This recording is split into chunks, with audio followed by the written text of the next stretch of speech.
Bismillahirrahmanirrahim ve bihi nesta'in.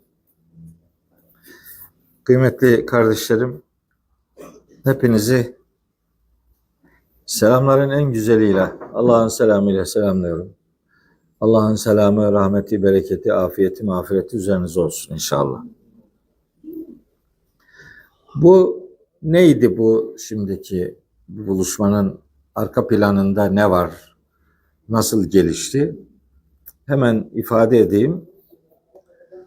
Bundan bir 40-45 gün önceydi. Kayınpeder vefat etti bizim. Allah bütün geçmişlerimize rahmetiyle muamele buyursun inşallah.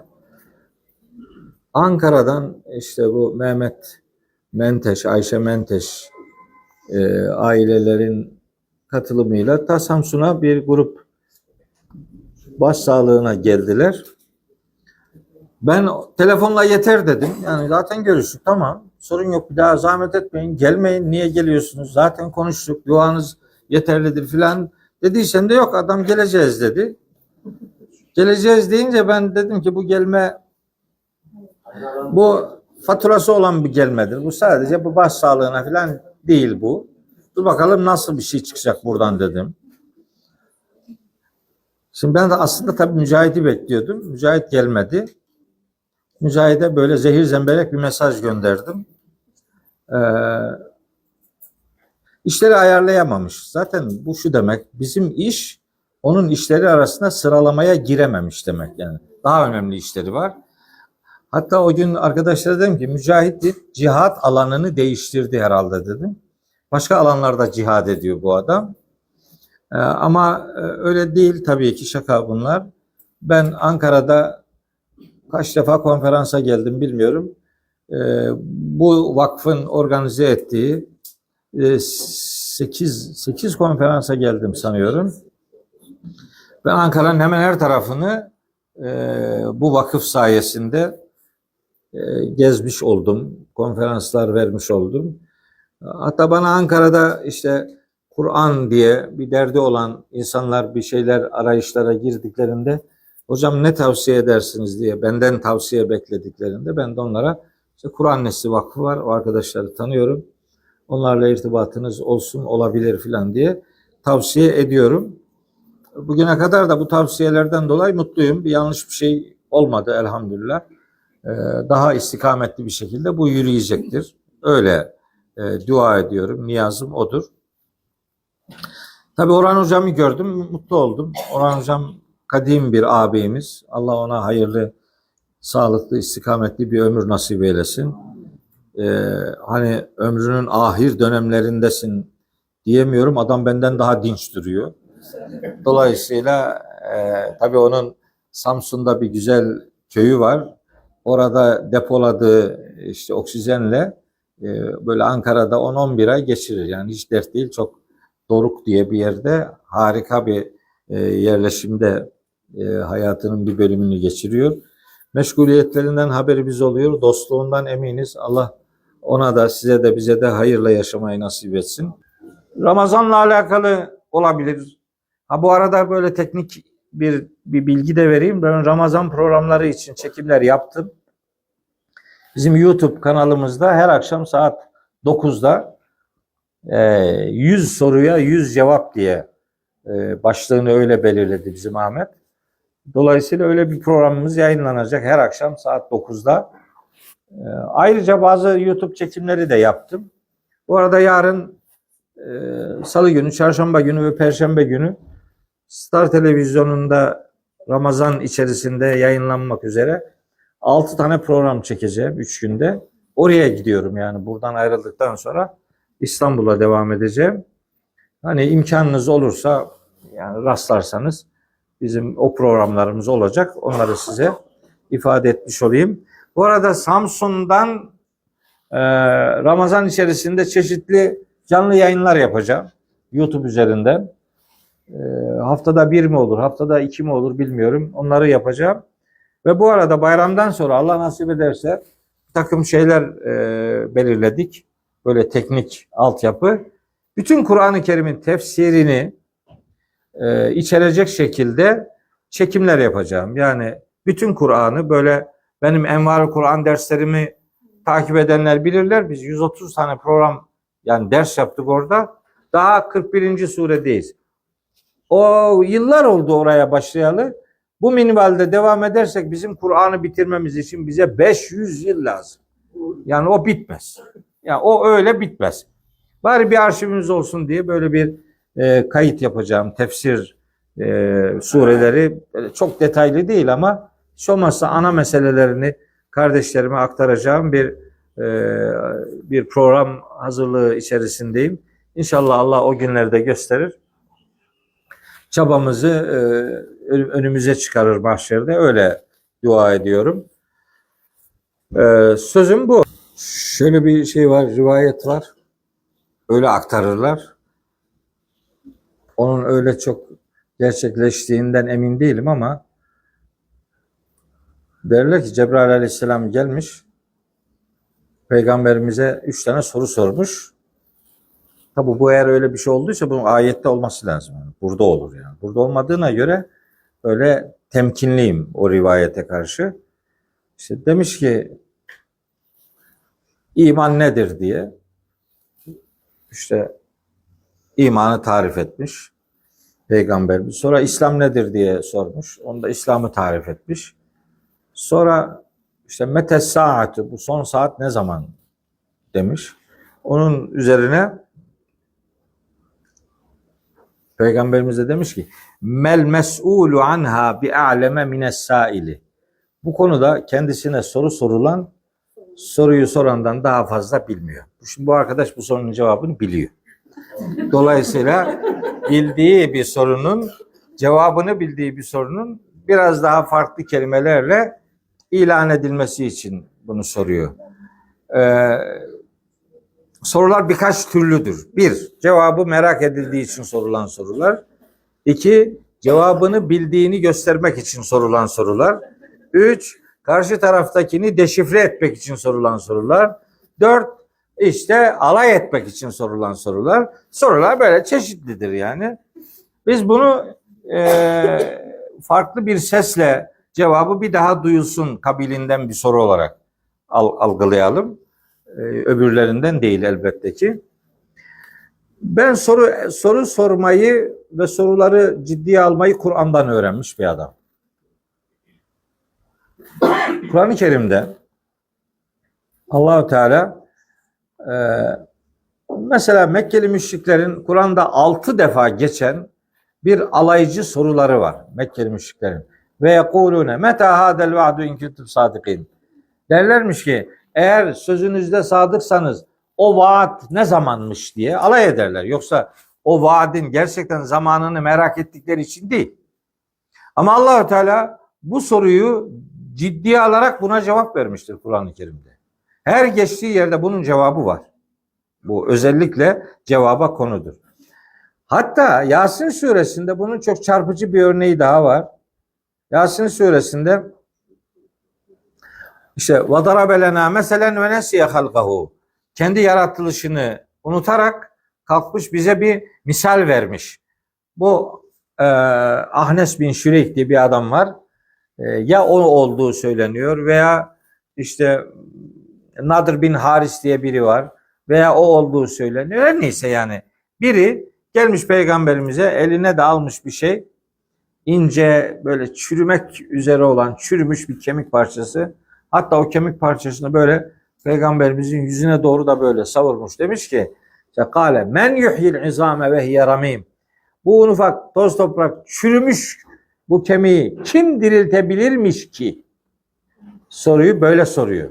Tabi bunu mealleri yazarken bunu kim diriltecek diye ciddi bir soruymuş gibi tercümeye konu ediyorlar. Orada onun sonunda soru işareti olmayacak yani. Orada soru sormuyor adam, alay ediyor. Kim diriltebilirmiş ki? Onun derdi bu, alay ediyor.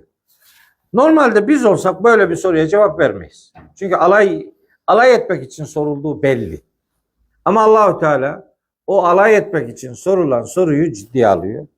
Ve o soruya 3 tane başlıkta 5 ayette cevap veriyor. 5 ayette 3 başlıkta soruya cevap veriyor. Diyor ki mesela işte ve darabe lena meselen ve nesiye halkahu kâle men yuhyil izâme ve hiye ramîm. Bu 78. ayeti Yasin suresinin. Buna cevap veriyor Allah-u Teala. Üç başlıkta. Bir defa diyor ki kul bu soruyu sorana de ki yuhyihellezî enşe'ehâ evvele merre. Onu en başta kim inşa ettiyse onu diriltecek olan da odur. Yani çünkü Mekkeli müşrikler yoktan yaratanın Allah olduğuna inanıyorlar. Onların problemi vardan dönüştürme problemi. Yani var edilmiş bir şey eğer bir değişim geçirirse o bir daha nasıl bir şekil alabilir? Diriltilmeyi inkar ediyorlar. Ona cevaben diyor ki Allahu Teala kim ilk başta kim inşa ettiyse ihya edecek olan odur. Çünkü inşa edenin Allah olduğunu kabul ediyor Mekkeli müşrikler. Onların problemi ihyada. İhya edecek olan inşa etmiş olandır cevabını veriyor. Ciddi bir cevap veriyor. Sonra diyor ki ve bükülli halkın alim. Zaten o kudret yani inşa ettiği için ihya edecek olan o kudret her türlü yaratmayı bilendir diyor. En temelde bir muhakeme, bir mantık cevabı veriyor. Sonra cevabı biraz daha devam ettiriyor. Diyor ki o kemiği, o çürümüş, un ufak toz toprak olmuş olan o kemiği diriltecek olan şudur. Ellezî o öyle bir kuvvettir ki ceale leküm mineşşeceril ahdari naran. O yeşil bir ağaçtan sizin için ateş yaratandır. Hani yoktan var eden, vardan var eden bu bir yaratma biçimidir. Her yaratmayı bilen Allahü Teala bir yoktan var etmeye bir de vardan dönüştürmeye dair kudretini söylüyor. Her yaratmayı bildiğini söylüyor. Bu ikinci ayette başka bir şey söylüyor. O öyle bir yaratıcıdır ki bırakın vardan dönüştürmeyi, o bir şeyi zıddından bile yaratır. Bir şeyi zıddından yaratmak daha zordur yani. Düşün ki yeşil ağaç dediği yeşil ağaç ıslak ağaç demek yani. Yaş yani. Yani yaş, sulu. Sulu olan ağaçtan suyun zıddı ateş. Sudan ateş yaratıyor. Bir şeyi tersinden, zıddından yaratıyor. Sonra suyun yaratılmasından söz eden başka bir ayette Nur suresi 43. ayette ise hani suyun nasıl yaratıldığını anlatıyor orada. Orada işte bulutların birbiriyle işte buluşmasından, birbiriyle çarpışmasından meydana gelen işte o şimşeğe, işte orada yıldırımın şimşeğin içerisinden dolunun yaratılmasına dair bilgi veriyor. O Nur suresi 43. ayette. Burada da ona benzer bir ifadeyle zıddından bir şeyi yaratmak. Allah'ın bir şeyi eğer zıddından yaratıyorsa ki siz de onu görüyorsunuz, uyguluyorsunuz. Ve idâ entum minhû tuqidûn. Siz de ondan o ateşten tutuşturuyorsun yani. Görüyorsun. O Arap Yarımadası'nda orada marh ve ufar diye 2 tane ağaç varmış. Onlar böyle birbirine sürtünerek oradan ateş elde edilirmiş. Hoş orada o ağaçların adı var. Burada başka ağaçlardır. Onun için Allahu Teala ağacın adını söylemiyor da niteliğini söylüyor. Yeşil ağaç, yaş ağaç, ıslak ağaç diyor. Ona ikinci cevabı veriyor. Üçüncü bir cevap daha veriyor. Diyor ki Kur'an-ı Kerim'de böyle çeşitli ayetler var. 8-10 tane yerde geçiyor. Bir tanesini söyleyeyim size. Diyor ki mesela vele inse'elte men halakas semavati vel ardı. Sorsam bunlara desen ki gökleri ve yeri kim yarattı? Le yekulunne Allah. Allah yarattı derler yani. Şimdi ona gönderme yaparak diyor ki bu defa eveleysellezî halakas semavati vel arda bi kadirin ala en yahluka mislehu. Yani gökleri ve yeri yaratan gücü yeten değil midir? İnsanların bir benzerini yaratmaya.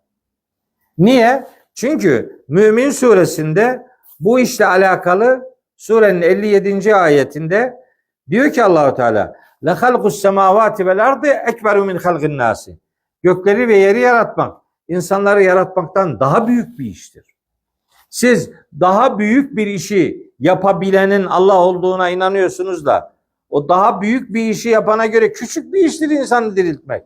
Bu büyük alemi gökler dediği işte uzay boşluğunda ne kadar var madde varsa, galaksi varsa hepsi onun içinde var. Ben geçen gün bir belgesel seyrediyordum. Ya denizin içinde öyle canlılar var ki yani şaşırıp kalıyorsun ya. Bu nasıl bir alemdir bu? Bu nedir yani? Rabbimizin ne kadar muhteşem bir kudreti var. Şimdi gökleri ve yeri yaratmak, yerin içinde o deniz varlıklarını yaratmak da var yani. Onlar da var. Hepsi var. Bunları yaratanın Allah olduğuna inanıyorsunuz da bunlar daha büyük bir iş, bunları yaratmak. Daha büyük bir işi yapabilecek bir kudret. Daha küçük bir işi neden yapmasın diye bir mantık sorusuyla Allahu Teala onlara cevap veriyor. Verdiği cevabın üslubu soru ifade. Eveleyse. Eveleyse değil midir? Değil midir demek evet öyledir yani. Zaten onun cevabı olarak da bela kelimesini kullanıyor. Bela elbette kadirdir. Ve huvel hallakul alim. İşte o her türden yaratabilendir ve her şeyi hakkıyla bilendir diye cevap veriyor. Sonra yaratan biliyor tabii insanoğlunun merakının nerelere doğru evrileceğini. Belki bu yaratmanın nasıl olacağını belki merak edersiniz belki. Onun da cevabını 82. ayette veriyor. Diyor ki İnnemâ emruhu onun işi sadece şudur. İzâ arâde şeyen bir şeyin olmasını murad etmişse eğer, bir şeyin olmasını istiyorsa eğer Allah'ın yapacağı tek iş şudur. Nedir? En yekûle lehu o şeye demek. Şöyle demek. Ne demek? Kün. Ol demek. O kadar. Allah bu kadar der yani. Onun başka bir meşguliyet alanı yok yani. Bu. Ol der, feyekûnu o da hemen olmaya başlar. Olur. Olur hemen olur biter değil. Olur yani. Yani yekûnu kelimesi böyle geniş zaman bildirir. İşte o hemen olur. Bizimki hemen olup bittiğini zannediyor. Hemen olup bitmiyor yani. Öyle değil. Yani Allah'ın diyor buna gücü yetmez. Yeter. Ama yapmadı öyle ne yapalım yani? Yani bir şeyi bir anda yaratmak büyük bir sanatkarlıktır. Amenna. Tabii çok büyük bir ustalıktır bu. Tamam. Ama benim anlayabildiğim şudur ki aşamalı yaratmak daha büyük bir ustalıktır. Bir anda yaratmak büyük bir ustalıktır. Ama aşamalı yaratmak daha büyük bir ustalıktır. Daha büyük bir sanatkarlıktır. Niye? Çünkü aşamalılığın her aşaması aslında bir yoktan var etmektir. Sonsuz kez bir yaratma orada devreye konuluyor.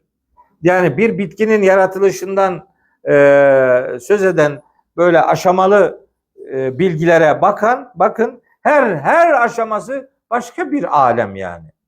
Onun için süreç halinde yaratmaya Allahu Teala gönderme yapıyor. Ve yekûnu da hemen manasını veren kelime yekûnu kelimesi değil. O feyekûnu da fe hemen o demek yani. O da olur. İşte yani Allah'ın kudretini mi kabul etmiyorsun diye böyle sert sorular soruyorlar. Ya derdimiz o değil ya. Niye öyle bir derdimiz olsun? Niye öyle bakalım ki biz yani? Biz Allahu Teala'nın her şeye kadir olduğuna, kudretinin sınırsız olduğuna iman etmişiz de Rabbimizin bir de yaratmada sistemi var, sünneti var yani. Böyle tecelli etmiş. Benim için bu bir anda yaratmaya göre daha kıymetlidir. Allahu Teala bir anda yaratmaya kadir değil midir? Yaratmaz mı? Öyle de yaratıkları vardır Rabbimizin. Öyle de yaratmıştır yani. Bir anda yaratmayla alakalı örneklerimiz de var bizim. Onlara da bakılır. Dolayısıyla bu sistemin yani Kur'an'ın öğrettiği bir ahlak olması itibariyle ben yani her soruyu kıymetli bulurum. Bunu Kur'an'dan öğreniyorum. Hatta bütün Rahman suresinin böyle bir soruya verilen cevap üzerine indirildiğini biliyoruz. Rahman suresi hani iniş sırasına göre 41. suredir. Bundan hemen önce indirilen sure 40. sırada indirilen sure Furkan suresidir. Furkan suresinin 60. ayetinde şöyle bir ifade var. Ve izâ kîle lehumuşşudû lirrahmâni. Bu Mekkeli müşriklere Rahman için secdeye kapanın dendiğinde kalu cevaben demişler ki ve mer rahmanu Rahman da neymiş yani? Enescüdü lima te'muruna. Sizin bize emrettiğiniz şeylere mi biz secde edecekmişiz diye karşı geliyorlar. Ve men Rahmanu. Rahman da neymiş sorusunun cevabı Rahman suresidir. Evet, 55. sure. Evet. Samsun suresi. Hocamın öyle bir kodlaması var. Eyvallah. Ben de Trabzon suresi, Saf suresi bizimki. En saf. Biz de öyle deriz yani. 06 En'am suresi yani. Ne olacak? Her sure. Bundan bile rahatsız olan tipler var. O tiplerin rahatsızlığı onları zaten yeterince meşgul ediyor, etsin. Şimdi arkadaşın sorduğu soruya geliyorum. Ne sordu? Soruyu unutmuş değilim. O sorunun cevabını vereyim. Ayeti okurken bir kelime eksik okudun. Onu görmediğimizi zannetmeyelim. Evet. Maide suresi 3. ayette bir cümledir bu. Maide suresi 3. ayeti tam yarım sayfadır. Çok uzun ayetlerden biridir. O ayetin içi de bir cümle. Kardeşimizin okuduğu cümle. Allah-u Teala o cümlede şöyle diyor. Diyor ki El yevme, işte bugün ekmeltü leküm dineküm. Sizin için dininizi kemale erdirdim. Kemale erdirdim. Kemale erdirmek demek bunun önceki aşamaları da var demektir yani. Daha kamil olanlara ulaşabilmek için onun öncesinde bazı aşamalar kaydedildi. Daha hani bir level daha düşük olanlar var. Biraz daha düşük olanlar var. Siz onları geliştirirseniz buna kemale erdirmek deniyor yani. İkmal etmek yani onun sahip olması gereken unsurların onda bulunmasını sağlamak demek. Ne bu ikmal oldu yani? Ne vardı ki biz şimdi bunu ikmal ettik? Hani elde bir şey olacak, bir şeyler var ki onların diyelim eksik olduğunu söyleyelim de onun üzerine bir ilave yapıldı. Bir şey olması lazım. Bizim Müslümanlar şöyle zannediyorlar. Zannediyor ki bu kitabın indirildiği dönemde gerek Mekke'de gerek Medine'de milletin elinde, zihninde, hayatında Kur'an adına herhangi bir din adına herhangi bir bilgi, herhangi bir tecrübe yok. Dolayısıyla bu sıfırdan bir şey söylüyor. Yok kardeşim, öyle değil. Öyle değil. O toplumun dini vardı. O toplum kendine göre dindar idi. Hatta onların peygamberimizle olan mücadelelerindeki en önemli itici nokta peygamberimizin Allah'a iftira ettiğini söylemeleriydi. Adamlar Allah'a inanıyorlardı. Demek istiyordu ki bizim inandığımız Allah senin bu dediklerini demez. Hatta senin bu dediklerini Allah demedi. Sen uyduruyorsun dediler peygamberimize. Adamların dini var. Din var. Din yaşıyorlar. Mutlaka dikkatinizi çekmiştir. Mesela geçen bir yerde söyledim onu. Yani o kadar masum bir cümleyi bile çok yanlış anlamaya meyilli bir toplumda yaşıyoruz yani. Çok yani Allah'tan arıyor bir şey bulsam da. Şimdi Arapça, bu kitap Arapça ya. Bunun Arapçayı bilmek lazım eğer bu kitap adına bir şey diyeceksen yani. Meali okuyarak bir şey diyebilirsin, eyvallah. Dediğin Kur'an'dandır, tamam, olur. Ama Kur'an adına konuşacaksan başka şeyler bilmen lazım yani. Onları bilmeden olmaz, eksik olur. Bu bilinmesi gereken şeylerden biri de bu Arap dilidir. Bunu bilmeden olmaz yani. Bunun kelime bilgisi var. Sarf ilmi derler buna. Muhteşem bir ilimdir. Bu diğer dillerde pek yok. Arapçada çok esaslı bir ilimdir bu. Sarf ilmi. Kelimeyi değiştirme, dönüştürme. Bir kelime, Arapçada bir kelime, diyelim ki ketebe veya nasara kelimesi. Bir tane o kelimenin hem farklı kalıplarda hem farklı şahıslarda hem isim olarak hem fiil olarak 300'den fazla kalıba dönüyor bu. Bu nasara yansuru oluyor, nasran oluyor, nasırın oluyor, mensurun oluyor.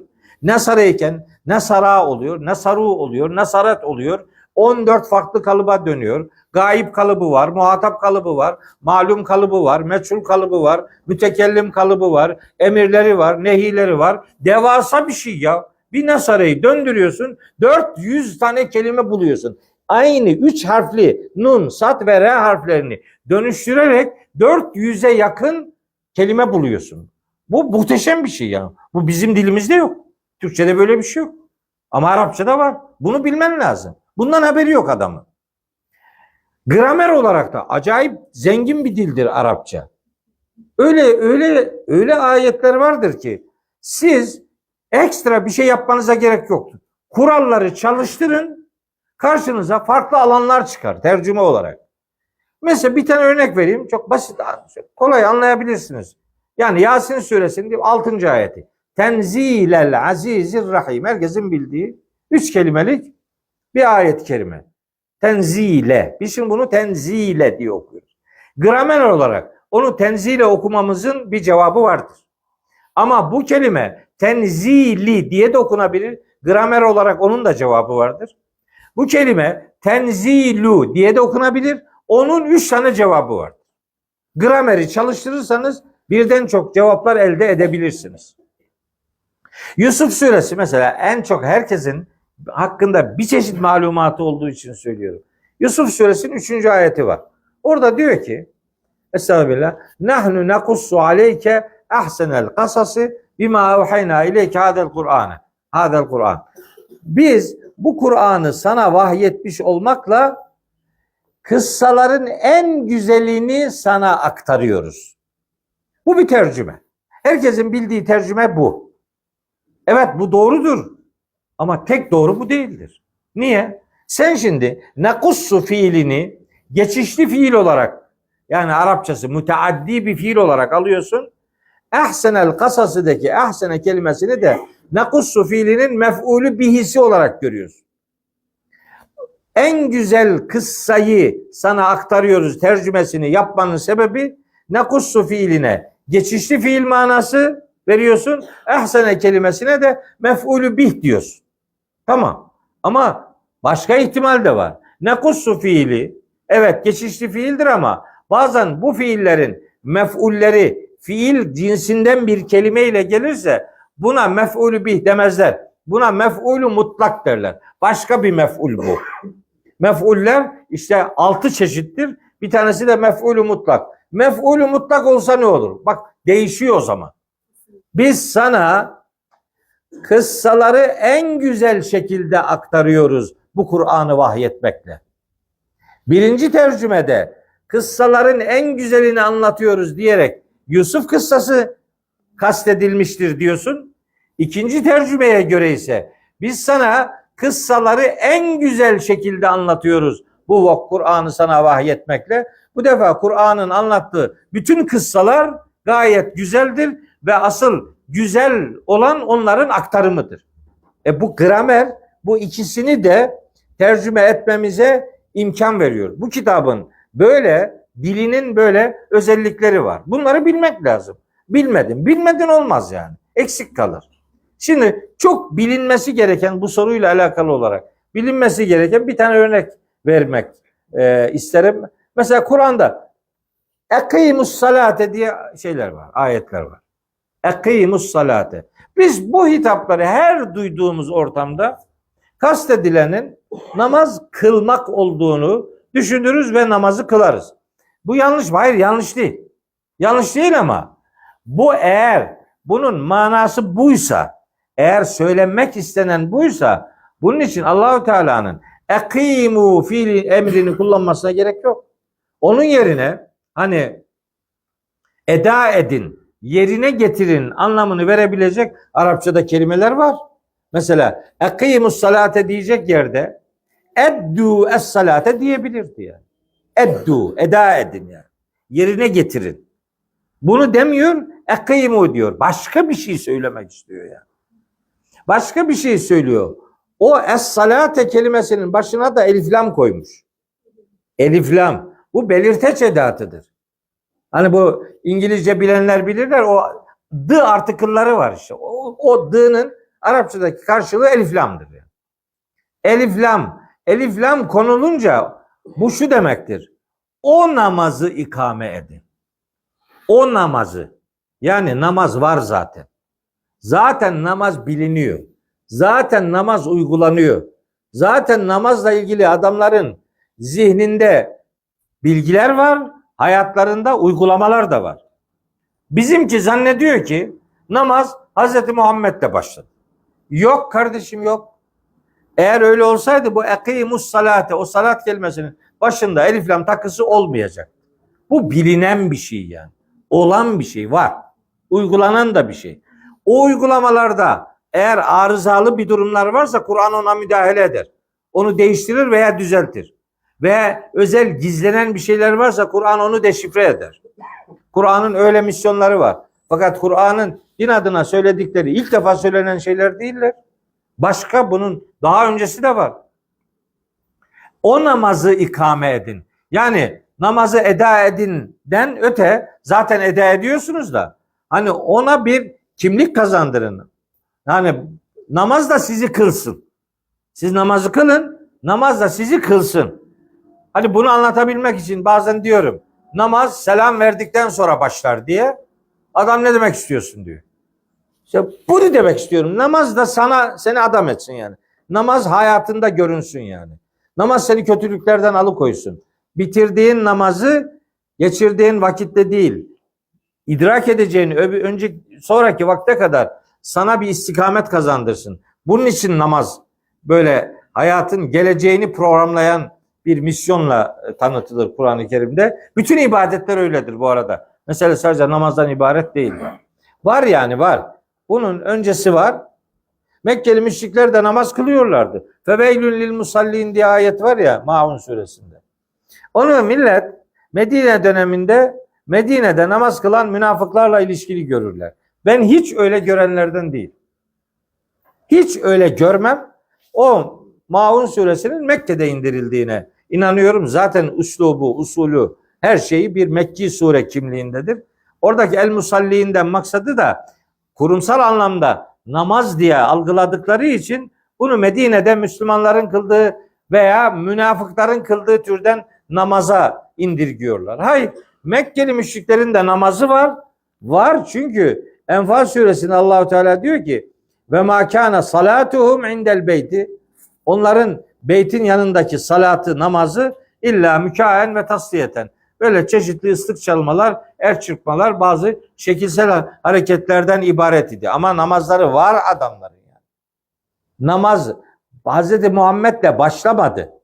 Bunun geçmişi var. İşte kemale erdirmede gözetilen hususlardan biri de oralarda daha nispeten az olan, kısa olan şeyler burada tam kamil, ekmel, mükemmel hale getiriliyor. Yani o geliştiriliyor. Bakın çok temel bir şey daha söyleyeyim. Kur'an-ı Kerim, felsefeden örnek vereyim. Filozofların iddiaları, söylemleri bir önceki filozofun dediklerini çürütmeye dayalıdır. Yani bir filozof kendisi bir varlık ortaya koyacaksa o önceki filozofa reddiye üzerinden bir duruş ortaya koyar. Yani o varlığını öyle şekillendirir. Peygamberler böyle değildir. Peygamberler birbirini iptal eden adamlar değillerdir. Peygamberler birbirlerinin musaddıkıdır. Hatta müheyminidir. Yani musaddık tasdik eden demek, müheymin de koruyup kollayan demektir. Yani bu bir önceki peygamber bambaşka bir şey söyledi. Bir sonraki peygamber onun tersine şey söyledi. Yok, öyle değil. Kesinlikle öyle değil yani.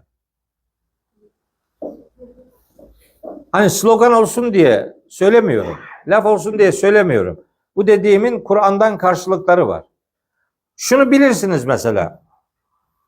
Hazreti İbrahim ailesinden bazı fertleri şeye götürmüştü.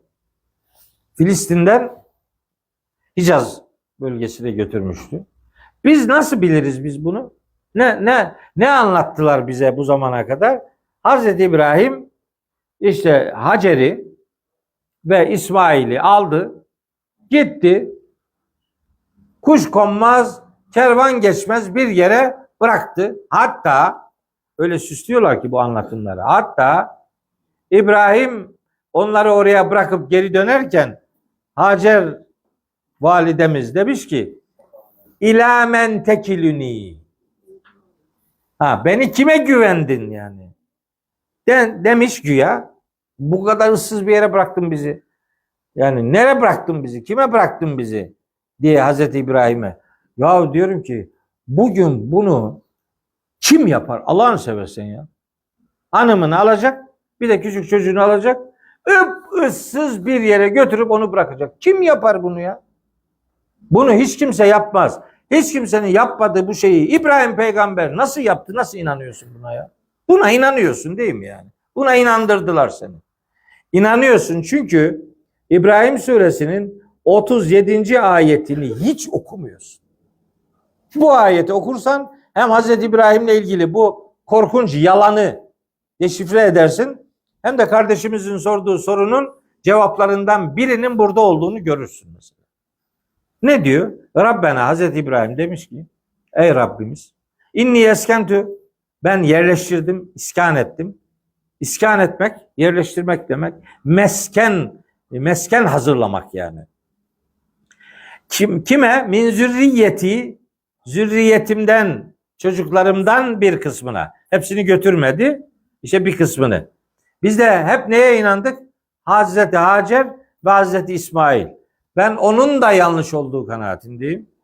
Çünkü Kur'an-ı Kerim'de oraya bırakılanlar en az 3 kişi olmak zorundadır. Çünkü ifade çoğul geliyor. Biraz sonra çoğul gelecek yani. En az 3 kişi yani. Biz de hanımı ve İsmail diye şekillendi. Öyle gidiyor. Bak şimdi. Zürriyetimden bir kısmını iskan ettim diyor Hazreti İbrahim. Nereye iskan etmiş? Bir vadin bir vadiye. Bir vadiye çocuklarımın bir kısmını yerleştirdim. Nasıl bir vadi bu? Gayri zi zer'in. Tarım yapılamayan, tarımı olmayan.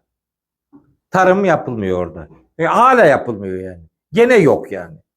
Tarım yapılmayan vadiyi bizimkiler kuş konmaz, kervan geçmez, ıpıssız yer diye buradan çıkarıyor bunu. Tarım yapılmamayı meskeni olmayan, insanı olmayan yer diye hayal ediyorlar. Bu doğru değil. Niye? Oku, ayet bitmedi ki. Ayeti biraz daha okursan cevabı geliyor. Gayri zi zer'in, tarımı olmayan bir vadiye yerleştirdim. İnde beytikel muharremi, senin saygın evinin yanına onları yerleştirdim. Beyti muharrem, yani Allah'ın saygın kıldığı Kabe yani. Onları oraya yerleştirdim. Yani çocuklarını kuş konmaz, kervan geçmez bir yere değil, en merkezi yere götürdü, yerleştirdi. Bırakır mı dağın tepesine bir kadınla bir çocuğu yani? Sen bırakır mısın ki İbrahim de bıraksın yani? En şenlik yere koydu, götürdü. Niye oraya koydu? Rabbena, bunları senin saygın beytinin yanına yerleştirdim ki liyukimus salate, namazı kılsınlar diye. Bak, namaz varmış. Bak, Beyt-i Haram varmış. Liyukimu, çoğul. En az 3 kişiymiş bunlar. En az 3 kişi. 2 kişi olmaz. 2 kişi olsaydı bunun kalıbı değişik olacak. En az 3 kişi. Ve namaz kılsınlar diye onları oraya koydum. Fec'al ef'ideten minen nasi. Ya Rabbi, insanların kalplerini kıl, tehvi ileyhim. Onlara meyilli kıl. Hani kuş konmaz, kervan geçmezdi? Hani kimse yoktu? Bak diyor ki insanların kalpleri onlara meyilli olsun diye. Ya ayet böyle diyor. Bize anlatılan hikayeye bakar mısınız? Ve bu ayette ne var? En iyi yere götürmüş, en güvenli yere götürmüş, en şenlik yere götürmüş ve ibadet yapsınlar diye oraya götürmüş. Yani namaz kılsınlar diye. Biz şimdi çocuklarımızı ev alırken caminin yanında mıdır değil midir diye bir özlemimiz yok. Ama bu kıssayı okuyoruz. Buradan bize dair bir soru çıkartmıyoruz mesela. Biz onu öyle okumayız zaten. Çünkü bunun ulul elbab gibi okumuyoruz biz zaten. Bizimki kabuktan okumadır. Yani için çekirdeğin özüyle ilgilenen bir okuma yapmıyoruz mesela. Yani bu din denen şey Hz. Muhammed'le başlamadı. Bunun daha önceleri var. Ta ilk peygamberden itibaren geliyor. Size belki duymuşsunuzdur veya belki duymamışsanız da duyun. Bakın, en eski milletlerde, tabi ilk peygamberin Hazreti Adem olduğunu düşünerek ifade edelim. Hazreti Adem'in diyelim ki hukuk anlamında, şeriat anlamında, yani hukuk anlamında muhatap kitlesinin muhtaç olduğu konu başlıklarıyla Hazreti Muhammed'in muhatap olduğu konu başlıkları aynı değildir. Onlar orada ne varsa burada o vardır ama buradaki ondan ibaret değildir. Daha gelişmiştir. Başka şeyler de vardır burada. İkmal etmek bu demektir yani. Orada bir şey var, burada onun üzerine ekleniyor. Hiçbir peygamber bir önceki peygamberin tebliğ ettiğini iptal etmemiştir. İptal yok. Yani diyorlar ya, böyle yumuşatarak konuşuyor işte. O peygamberin şeriatında olan şey sonraki peygamberde kaldırıldı. Nereden biliyorsun? Ne zaman kaldırıldı? Hani bir delil söyle bana da ben de rahat edeyim. Yani. Yok, öyle bir şey yok. Öyle bir başlık üretiyorlar. Peygamberler birbirlerinin iptal edicileriymiş gibi sunuluyor. Halbuki şu ayetleri okusalar öyle bir şey demeyecekler ama ayet okumadıkları için bunları rahat rahat söylüyorlar. Mesela neyi okusun? Mesela Şura suresinin 13. ayetini okusun. Okusun bakalım bu dediğini diyecek mi? Şer'a aleküm mineddini. Allah sizin için din açısından şeriat kıldı. Neyi? Bize şeriat kıldığı şeyin ne olduğunu söylüyor. Neyi bize şeriat kıldı Allah? Ma vessa bihi Nuhan. Nuh'a neyi emrettiyse size de onu emretti. Al, bizim şeriat Nuh'un da şeriatıymış. Sadece Nuh değil. Ve ma vassayna bihi İbrahim'e ve Musa ve İsa. İbrahim'e de, Musa'ya da, İsa'ya da neyi emrettiysek size verdiğimiz de şeriat olarak odur. Onu bize verdi. Ama bunda bir kemal var. Bir geliştirilen taraf var. İnsanlığın ihtiyaçları değişince ona dair yeni şeyler, yeni konu başlıkları zorunlu olur. Mecburdur bu. Bugün bir din gelecek olsa, yani bu kitap bugün güncellenecek olsa mesela bu kitapta trafik kuralları olur yani. Ne bileyim, kabotaj hukuku olur mesela. Ne bileyim, kat mülkiyeti kanunu olur mesela. Başka bir şey olur yani. Bu gelişir artık yani. Bunlara dair bu kitapta bir şey yok ama bunları ilgilendiren temel öğretiler var. Onlardan bugüne dair sonuçlar çıkartıyoruz. Yani yeni şeylerin gelmesi, öncekilerin iptal edilmesi anlamına gelmez. Bak söylüyorum. Şura suresi 13. ayet. En belirleyici ayetlerden biri budur. Bir tane daha söyleyeyim. Bu dinler öyle yaz boz hatası değil. Zaten dinler kelimesi de hatalı. Ne dinler? Dinler diye bir şey yok. Din bir tane. İslam. Hazreti Adem'in tebliğ ettiği dinin adı da İslam'dır. Hazreti Muhammed'in tebliğ ettiğinin adı da İslam'dır. Çünkü inne dine indallahil İslam. Allah katına din İslam'dır. Bitti. Bu böyle yani. Başka isimlerinin başka türlü anılması onların insanların kelimelere yüklediği manalar nedeniyledir. İçerikte farklılık olduğu için değil. Niye? Nahl suresi 36. ayet orada duruyor. Ve lekad ba'asna fî kulli ümmetin rasûlen. Biz her ümmete mutlaka bir elçi gönderdik. En ya'budullaha. Allah'a kulluk edin ve bu tağuttan kaçının diye bitti. İlke bu. Hepsinde aynı yani. Birinde öyle, öbüründe başka türlü değil. Öyle değil. Bakın Nahl suresi diye bir sure var Kur'an-ı Kerim'de. Nahl suresi. Nahl suresinin 114'ten itibaren başlıyor bir pasaj. 114, 115, işte 116, 117. Bunlar hep okumak lazım. Onlar okumadan sadece 118'i okuyunca biraz şey kalıyor yani. Yavan kalıyor ama hani siz not alın, okumuş olun. O haram etleri sayıyor. Onun öncesinde diyor ki Allah'ın size helal kıldığı şeylerden, temiz olanlardan yiyin. Yani Allah'ın size olan nimetlerine karşı şükredin. Sadece Allah'a kulluk ediyorsanız bu duyarlılığı gösterin. Allah size et olarak yenmesini haram kıldığı şeyler işte şu 4 tane maddedir. Bunların ötesinde yeni dillerinizin yalan yere nitelendirmesiyle şu helaldir, bu haramdır demeyin. Allah'a iftira edersiniz. Allah'a iftira edenler de asla kurtulamazlar diyor. Ondan sonra bu dünyada biraz yaşarlar ama elem verici azap onları bekliyor diye o pasajda bunları anlatıyor. Sonra 118. ayete geliyor. Diyor ki Ve alellezine hadu. Yahudilere var ya diyor Allahu Teala. Yahudilere harramna, haram kıldık biz. Neyi? Ma kasasna aleyke min kablu. Sana daha önce ne anlattıysak onlara haram kıldığımız şeyler onlardı. Yani sende haram olan neyse onlarda da haram olan o. Yahudilerin bir azgınlığından dolayı ceza olsun diye bir ilave bir hüküm var, onu şeyde anlatıyor En'am suresinde. O da cezadır yani. İlahi hükümde bir değişiklik olduğu için değil yani. Ona ne verildiyse buna bize de aynısı verildi. Yani o burada var ama buradaki ondakinden ibaret değildir. Bu daha gelişkindir. Mesela bu Nahl suresi 118. ayet. Mesela Fussilet suresinde diyor ki Allahu Teala, bak, ma yuqalu leke illa ma kad qile lirrusul min qablik. Senden önceki elçilere ne dendiyse sana da denen odur. Fussilet suresi 43. 43 mü? Evet, 43. Bu yani ya birbirini ortadan kaldırmak üzere değil, geliştirmek üzere bir sistem inşa ediliyor. Mesela En'am suresinde peygamberleri anlatıyor. Bakın. Bu konunun en güzel cevabı bu ayet-i kerimelerdir. Şu En'am suresinde okuduklarım. Diyor ki işte betilke hüccetuna ateynaha İbrahim ala kavmi. Ondan sonra ve vehebna lehu İshak ve Yakub. İşte İbrahim'e İshak ve Yakub'u verdik. Ondan sonra işte ve Nuhan hedeyna min kablu ve min zürriyetihi Davud'e ve Süleyman'e ve Eyyub'e ve Yusuf'e ve Musa ve Harun ve kezalike nezzil muhsinin ve Zekeriya ve Yahya ve İsa ve İlyas küllün mines salihin ve İsmail'e ve Yesa ve Yunus'e ve Lut'a görüyorsunuz da 15-16 tane peygamberi sayıyor. Ondan sonra getiriyor cümleleri, başka şeyler de arada tabi var. Hepsi bundan ibaret değil.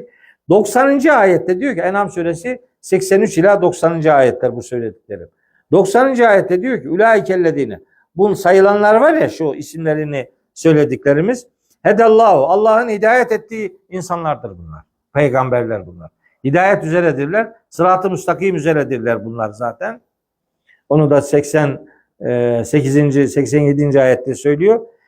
Bunlar Allah'ın kendilerine hidayet ettiği insanlardır. Febi hudahum iktedi. Sen de onların hidayetine uy. Sen de onların hidayetine uy yani. Çünkü onlar başka bir şey demedi yani. O da Allah'ın dediğiydi. Bu da Allah'ın dediğidir. Burada böyle yazboz tahtası gibi işte o şeriatte vardı, sonra bizimkinden kaldırıldı. Mesela ne kaldırıldı diyorum? Mesela ne? İki örnek veriyorlar bu konuda.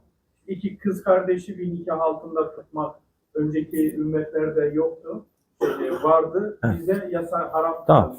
Nerede varmış? Ramazan gecelerinde eşleriyle birleşmek diğer ümmetlerde yasaktı. Bize helal kılındı. Tamam. Gibi diyor. Örnekler veriyor. Tamam. Yes. Bu örneğin bir delili var mı?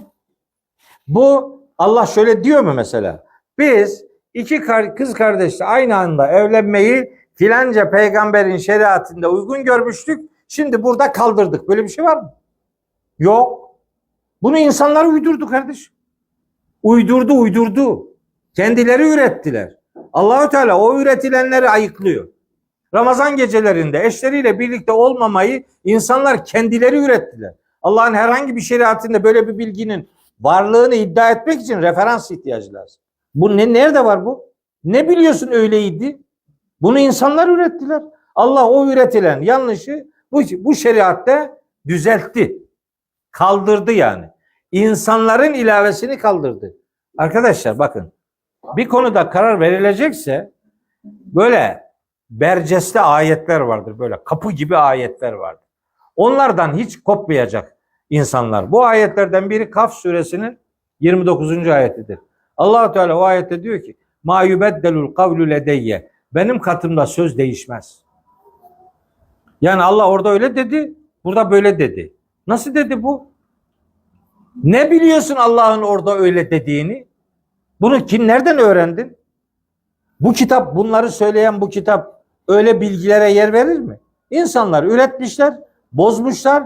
Kur'an-ı Kerim onların ürettiğini, eğer beşer ürettiyse tersini söyler, bozduysa düzeltir, gizlediyse ilan eder. Mesela bir ayet söyleyeyim size. Not alın, ayete bakın. Maide suresi 15. ayette Allahu Teala Hazreti Peygamber'in misyonunu anlatırken diyor ki kitap ehline hitaben sizin gizlediklerinizin çoğunluğunu ilan etmek üzere bu Resul indirilmiştir. Çünkü ellerinde var, gizliyor kardeş. Okutmuyor, duyurtmuyor insanlara. Onları duyuran metindir Kur'an-ı Kerim. Yoksa Allah orada öyle dedi de burada kaldırdı. Bunun Kur'ani vahye dayalı hiçbir delili yoktur. Kendileri karar veriyor, içini dolduruyor. Daha çarpıcı örnek vereyim size. Böyle canımız çıkıyor mesela bu örnekleri doğru cevaplayabilmek için. Eski şeriatlerden vardı, bizimkinde kaldırdı. Ne kaldırıldı mesela? Diyor ki Hazreti Adem'in çocukları birbiriyle evlendiriliyordu. Öyle mi? Adem'in çocukları birbiriyle evlendiriliyordu. Bunu nereden diyorsun? Allah öyle emretmişti. Allah öyle emretmiş idiyse o burada olur. Yani biz burada buluruz. Böyle bir emir vardı, şimdi bu kaldırıldı diye. Böyle bir emir var mı burada? Yok. Adem'in şeriatında öyleydi diyebilmek için senin elinde Adem'in şeriatı var mı arkadaş? Yok. Nereden öğreniyorsun bunu? Kurgularından. Uyduruyorsun bunu. Allah'ın ilk insan neslini nasıl yarattığı ile ilgili bu kitabın dediklerine bakmıyorsun. Tahrif edildiğine inandığın Tevrat'ın bu konuda dediklerini esas alıyorsun. Onların üzerinde fikir inşa ediyorsun. Sonra o fikir doğrultusunda bu ayetleri de bir o yana çeviriyorsun, bir bu yana çeviriyorsun. Allah'ın ilk insanlarla ilgili onların nasıl yaratıldığını söylediği ayetler var. Biz biliyoruz bu ayetleri. Sen de bil, aç oku. İnsanın yaratılışıyla ilgili ayet-i kerimeler böyle kapı gibi böyle iki ana grup ayet var Kur'an-ı Kerim'de. Bunları okursan ilk insanlar nasıl yaratıldı bunu anlarsın. Bunu buradan okumak yerine gider Kitap-ı Mukaddes'in Tekvin bölümünün işte 20. 21. ayetlerini okursan sonra onu din diye bize anlatırsan Adem'in çocuklarını birbiriyle evlendirirsin. Ve bunu Allah yaptı dersin. Asıl fecaat Adem'in çocuklarının birbiriyle evlenmesi de değil. Orada daha büyük bir fecaat var. O da Adem'in Havva ile evlenmesi. Havva Adem'in kaburga kemiğinden yaratıldığına inanılıyor. Yani Hazreti Adem kendi parçasıyla evlenmiş oluyor. Asıl ensestin en büyüğü budur. Böyle mi yani? Havva Adem'in kemiğinden mi yaratıldı? Nereden çıkardın bunu kardeşim ya? Kitab-ı Mukaddes'ten çıkardın değil mi? Onun tahrif edildiğine de bir taraftan da inanıyorsun. Bir taraftan tahrif edilmiş kitap diyorsun, bir taraftan da böyle korkunç bir iddiayı o referansla dillendirebiliyorsun. Kur'an-ı Kerim böyle şeylere malzeme vermez kardeşim. Kur'an-ı Kerim'de değil mi ki evlilik yasakları söz konusu? Evlilik yasaklarında bırakın kardeşlerin birbiriyle evlenmesini. O zaten yok da. Güya işi hafifletmek için bir şey bulmuşlar. Güya. Her doğumda ikiz yapıyormuş Hazreti Havva. İkiz çocuklar oluyormuş. Bir ikizlerin erkeği öbür ikizin kızıyla evleniyormuş. O zaman Allah o zaman öyle dedi sonra kaldırdı. Nasıl iftira ediyorsun Allah'a? Nasıl diyorsun bunu? Nereden Allah'ın böyle bir hükmü vardı? Bunu nasıl çıkarıyorsun yani? Bunun bir delili yok. Uyduruyorsun yani. Veya birileri uydurdu sen de onu dillendiriyorsun. Bırakın kardeş evliliğini. Bir kadın, doğum yapmış bir kadın, sütü olan bir kadın, kendisinin olmayan başka bir ailenin çocuğunu emzirse, sonra o kadın daha başka bir ailenin bir bebeğini daha emzirse, kendi çocukları değiller. Emen çocuklar birbirlerinin kardeşi değiller. Biri birinin çocuğu, öbürü alakasız başka birinin çocuğu. Bu alakasız iki çocuk.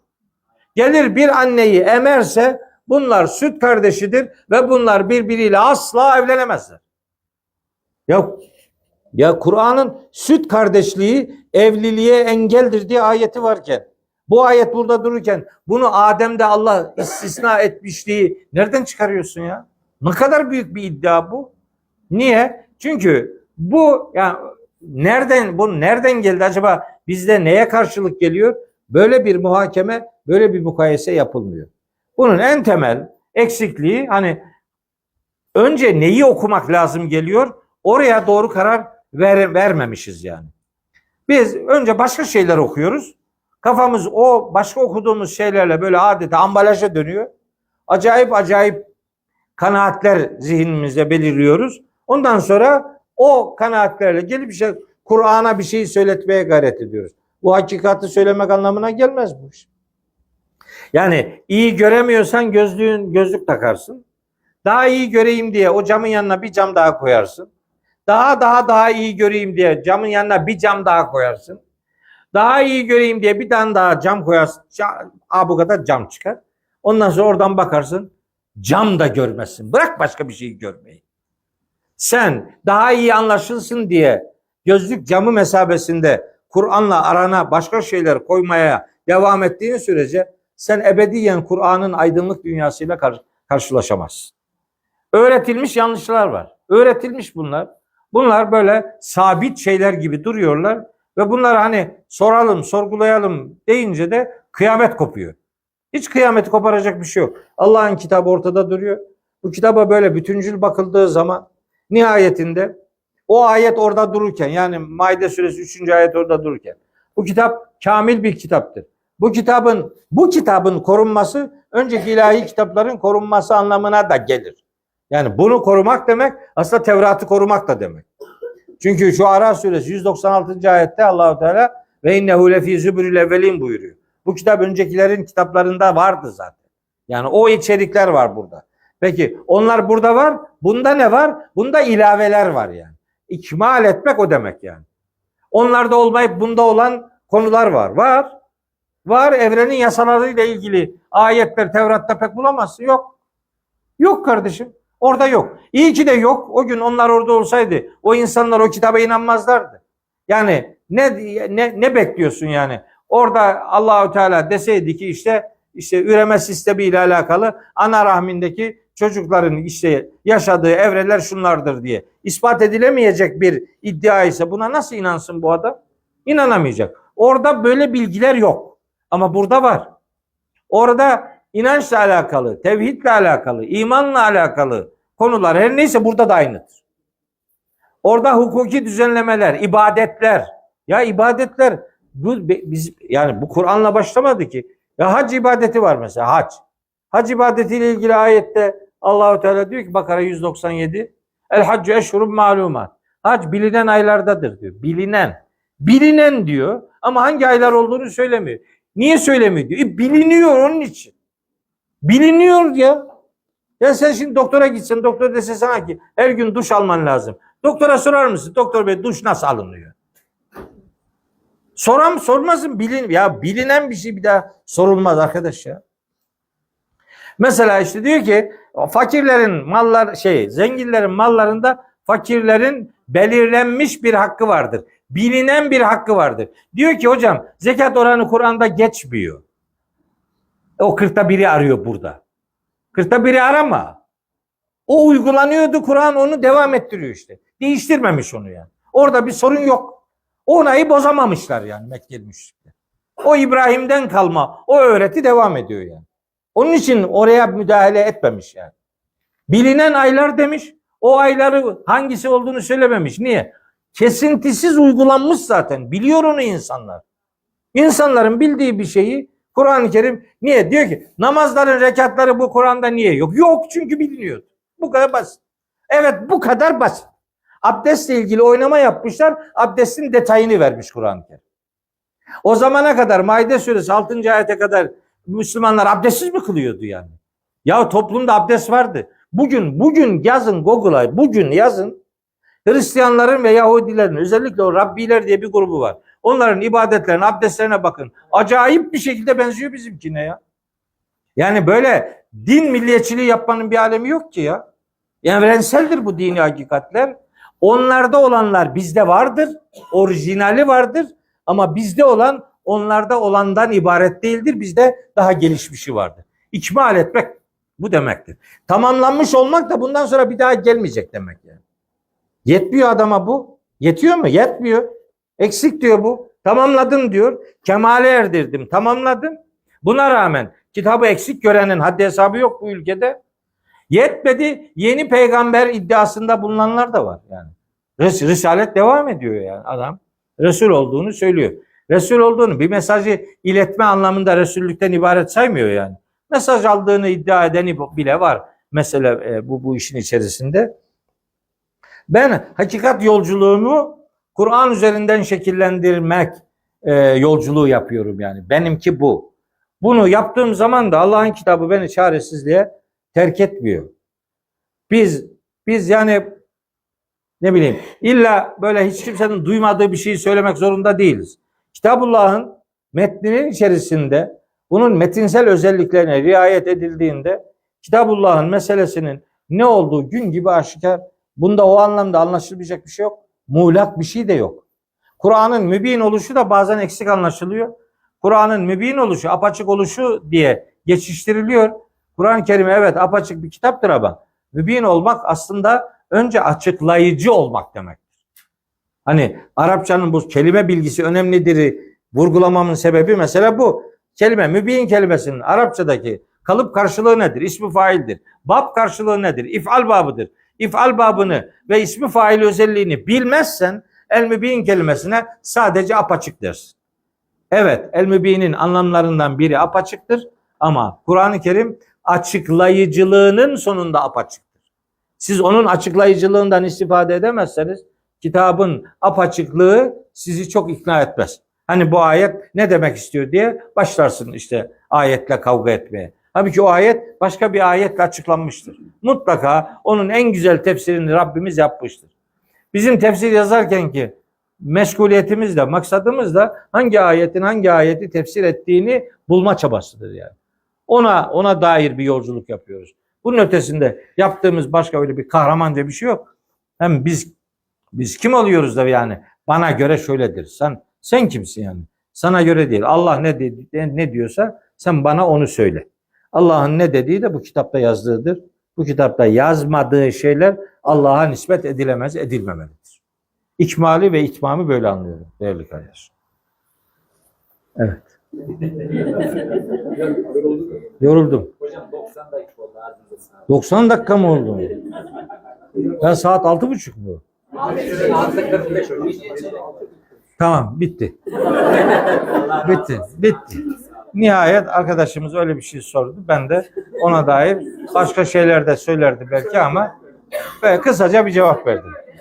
Evet. Evet biz bugün böyle buluşmuş olduk. Mutlu oldum. Sizi burada gördüm. Allah-u Teala yolculuğunuzu, hakikat yolculuğunuzu mahcubiyete dönüştürmesin inşallah. Duanızı beklerim. Ben şimdi yola çıkıyorum. İstanbul'a gidiyorum. Birkaç gün orada televizyon çekimleri yapacağım. Sonra yurduma işte Samsun'uma döneceğim.